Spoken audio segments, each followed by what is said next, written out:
27 വർഷങ്ങൾക്ക് ശേഷം ഇന്ദ്രപ്രസ്ഥത്തിൽ അലയടിച്ച കാവ്യതരംഗത്തെ കൂടുതൽ സവിശേഷമാക്കുകയാണ് ബി.ജെ.പി. നാരീശക്തിക്ക് നരേന്ദ്രമോദി സർക്കാർ നൽകുന്ന പ്രാധാന്യം അടിവരയിട്ടുറപ്പിച്ച് 50-കാരി രേഖ ഗുപ്തയെ ഡൽഹിയുടെ ഭരണസാരഥ്യമേൽപ്പിച്ച ധീരമായ ചുവടുവയ്പ്. ആരാണ് രേഖ ഗുപ്ത?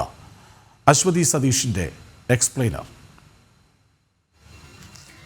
ബി.ജെ.പിയുടെ യുവമുഖം, എന്റെ ജോലിയാണ് എന്റെ ഐഡന്റിറ്റി എന്ന ടാഗ് ലൈനോടെ സമൂഹ മാധ്യമങ്ങളിൽ നിറസാന്നിധ്യം.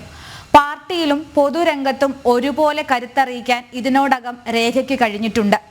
തെക്കൻ ഡൽഹിയുടെ മേയറായിരുന്നപ്പോൾ പ്രതിപക്ഷത്തിന്റെ വരെ കയ്യടി നേടാനായി. വിദ്യാർത്ഥി രാഷ്ട്രീയത്തിലൂടെ വളർന്ന് പാർട്ടിയുടെ നാവായി മാറിയ നേതാവാണ് രേഖ ഗുപ്ത.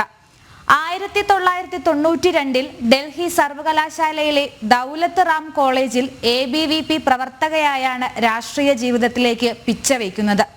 96-97 കാലഘട്ടത്തിൽ ഡൽഹി സർവകലാശാല വിദ്യാർത്ഥി യൂണിയൻ പ്രസിഡന്റായി. 2003 മുതൽ ഒരു വർഷക്കാലം ഡൽഹി യുവമോർച്ചയുടെ സെക്രട്ടറി. 2004 മുതൽ 2006 വരെ യുവമോർച്ചയുടെ ദേശീയ സെക്രട്ടറിയുമായി.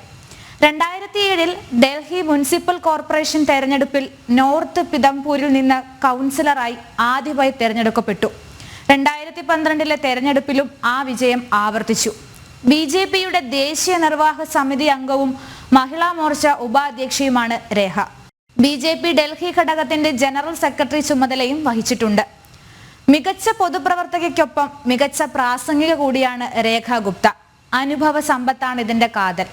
ഉത്തർപ്രദേശിലും മധ്യപ്രദേശിലും വനിതാ വിഭാഗം പ്രഭാരിയായിരുന്നു.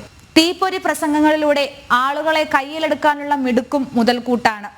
സ്ത്രീകൾക്കും അവരുടെ ശാക്തീകരണത്തിനും പ്രാധാന്യം നൽകുന്ന പ്രകടന പത്രികയാണ് ബി.ജെ.പി ഇത്തവണ മുന്നോട്ട് വെച്ചത്. ആ പ്രതീക്ഷകൾ വിഫലമാകില്ലെന്നാണ് രേഖയുടെ പൊതുപ്രവർത്തന ചരിത്രത്തിൽ നിന്ന് വ്യക്തമാകുന്നത്.